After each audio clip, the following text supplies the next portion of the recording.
Rapporteur. Monsieur Rouget, je vous en prie. Oui, nous allons nous abstenir sur cette délibération. Alors nous n'allons pas voter contre l'application de la loi, parce que ce n'est que l'application de la loi, mais nous souhaitons souligner qu'il s'agit de mesures particulièrement injustes qui pénalisent des malades en prétendant viser des fraudeurs. C'est une loi d'ailleurs contre laquelle nous, militants de gauche, nous avons déjà manifesté, nous sommes déjà pour certains d'entre nous mis en grève. Elle s'appuie sur une idée fausse et absolument démagogique, que les fonctionnaires des 3 fonctions publiques travailleraient moins que le reste de la population. On sait au contraire que les fonctionnaires occupent des rôles absolument essentiels. On l'a vu encore jeudi dernier, lors de l'intrusion qu'il y a eu à l'école Jean Massé, l'importance de la réactivité et de la réaction salutaire et exemplaire d'un agent municipal.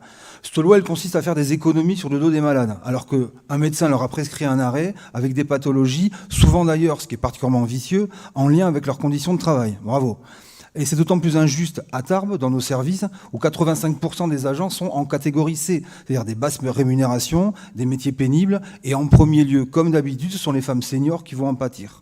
Si on ajoute en plus les absences non remplacées dans la fonction publique territoriale, ce sont celles et ceux qui restent qui vont s'épuiser, qui finissent en arrêt. Là aussi, c'est un vrai cercle vicieux.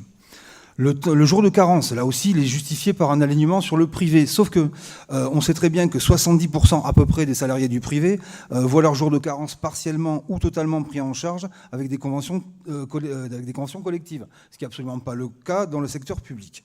Pour finir, en gros, la société risque de payer assez cher cette situation qui est une vraie bombe à retardement social. Ça dissuade les agents malades de consulter et de s'arrêter. Il y a un risque dès lors d'aggravation des pathologies. Faute de consultation à temps, on risque des retards de prise en charge.